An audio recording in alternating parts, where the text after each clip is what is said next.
How's it go? Oh, no, wait. What do fancy people say to each other when they greet each other? What do they say? Greetings, salutations, good day, chap. How are you doing on this fantabulous morning? Alright, yeah, this is Bunny Slippers, a show where I talk about stuff because for reasons that continue to baffle me, people think I actually have worthwhile things to say. I don't get it either. Some of you are probably thinking, the fuck, Bunny Slippers, what the hell is this? Allow me to explain, elucidate. Bunny Slippers will be a largely unscripted discussion series akin to some of my older unscripted material, but in a new style. I mean, for starters, I'm in a sleeping gown, drinking scotch in front of a fireplace, listening to ambient piano music. If this isn't the hallmark of class, then I guess I've wasted hours of my time and money. With this show, I can talk about whatever topics I feel like, and yeah, as I'm also starting a new scripted series with a lot of written material and cartoon cutaway segments, which will be debuting hopefully within the next 2 weeks, Bunny Slippers will serve as a form of content that can be released with relative ease to tide the gap between the bigger videos. This show also marks the start of the integration of my Fringy channel into Crude Penguin, which probably doesn't sound significant to any of you, but for me it's kind of a big deal. For the last year I felt as though I'd been working against myself, like going in 2 different directions with no real unison between this channel, which I've been doing for about 4 years now, and my comics and cartoons, which I started doing early last year. So I decided that it was time to make a change and merge all the stuff that I do together, so no matter what I'm making, it's all part of the Crude Penguin content bubble. Probably sounds fucking stupid now that I'm saying it, but for me, it's a massive relief creatively. It's kind of like, it puts you at ease because I feel like I'm working on a bunch of things in the same direction. It's stupid, actually. Yeah, it's stupid. I'm making a huge mistake. We're gonna have fun with this show. Let's put it that way. It's gonna be a nice, relaxed vibe, as opposed to getting angry about things. I mean, it'll probably happen. It almost certainly will happen, but we're gonna have a good time. YouTube is still screwing up. In other equally shocking news, the sun is hot. If you're an active YouTube user, you're no doubt somewhat aware of the current advertising controversy on YouTube. Everybody's talking about it. Companies are pulling out their ads, and if I understand things correctly, this is the largest advertising pullout in the website's history, and it's directly impacting most people on the platform. Some people are seeing 30% decreases in ad revenue, others are seeing 60% drops, and some people are making literally cents. I mean, I'm hearing from certain people that they get about 500,000 active views every day, yet they end up getting about 17 cents. Crazy. Ads are enabled on these channels, but they aren't being displayed, and it seems like it is directly related to the fact that a lot of companies have started pulling out their ads. And we know that this is partially based on ideological and political reasons. And to be fair, and a lot of people aren't being fair about this, to be fair, private companies have the right to pull their ads whenever they want. They're not obligated to place ads on the platform. And I mean, really, there is a degree of discretion that companies should have when it comes to placing ads. It's their money, after all, and it's for their product. So if they're putting ads in front of videos that they personally don't like, I mean, it's stupid because most of the time, with exceptions, people don't really say, I saw an ad for Aldi on the front of this video about men's rights advocates, therefore Aldi supports men's rights, as though that's even a bad thing, but people don't look at ads like that. If an ad gets displayed, it's like, it's there. Obviously, if it's getting displayed on a terrorist video, then yeah, pull that shit.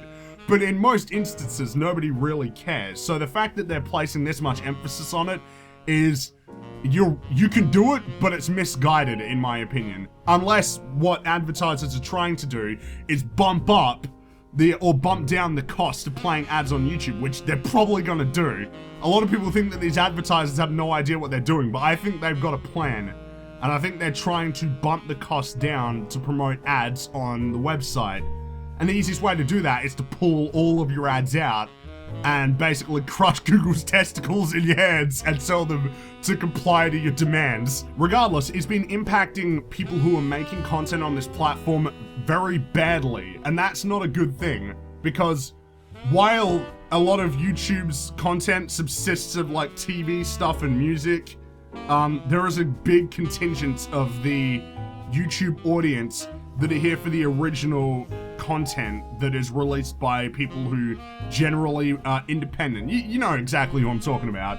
And for them to basically be making no money, while it really shouldn't stop you from making videos unless you need a crew or something, you know there's going to be a massive disincentive for those people to keep making content, especially if they do it full time. Keeping all of this in mind, I think people are starting to think more and more about viable alternatives to YouTube. And I think this is the only time a YouTube controversy has actually caused people to legitimately contemplate this.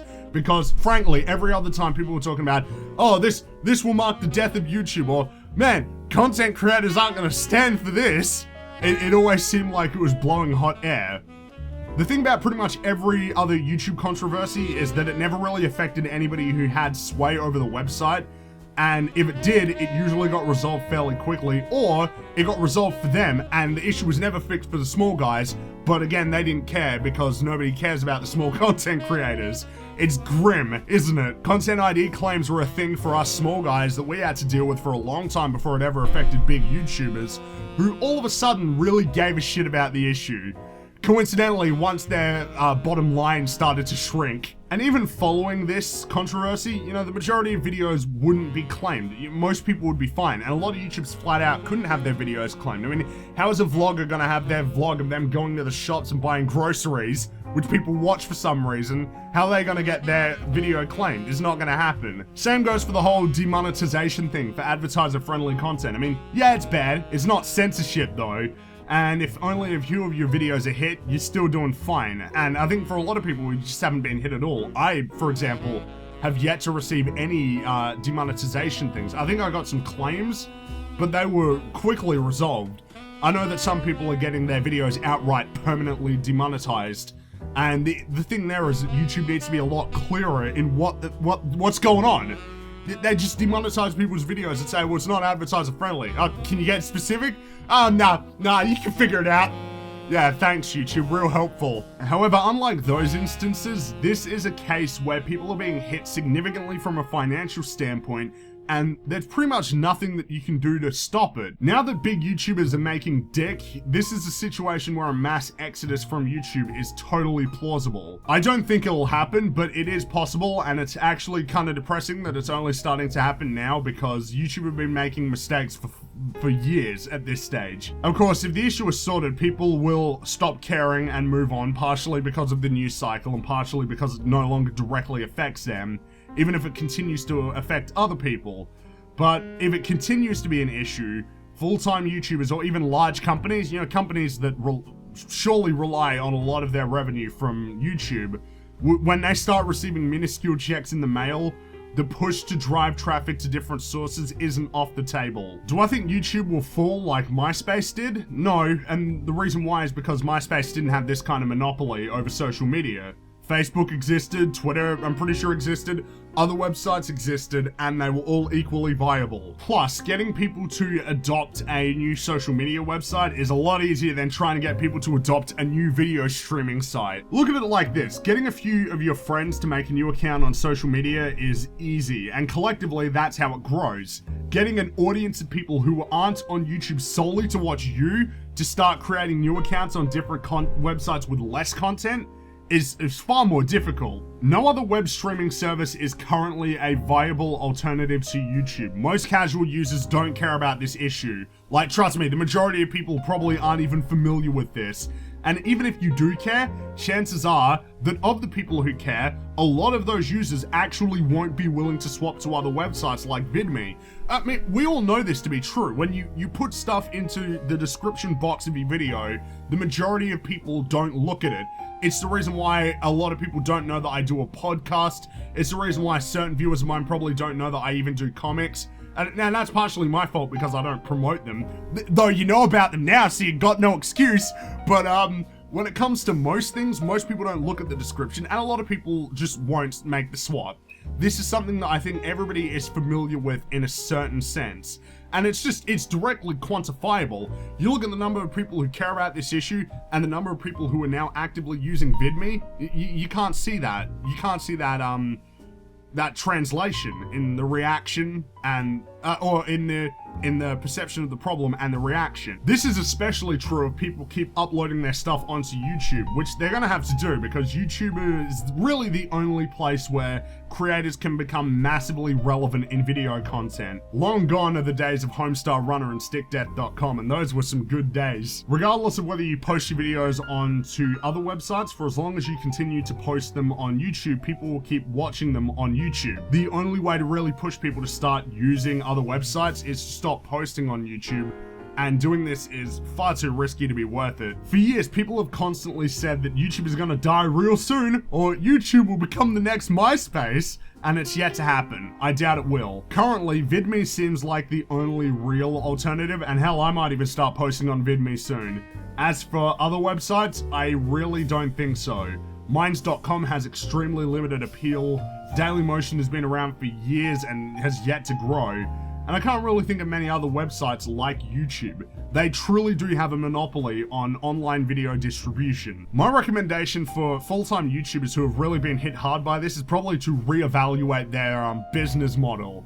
Let's put it that way, because to place all of your eggs into a website that you don't own to rely on revenue that you aren't necessarily entitled to is not exactly the best foundation to build a business. It probably would be smart to start thinking about diversifying revenue streams, merchandise, Patreon, I guess premium content as well, sponsorships, you know, as long as you're disclosing that, you know, be candid about it.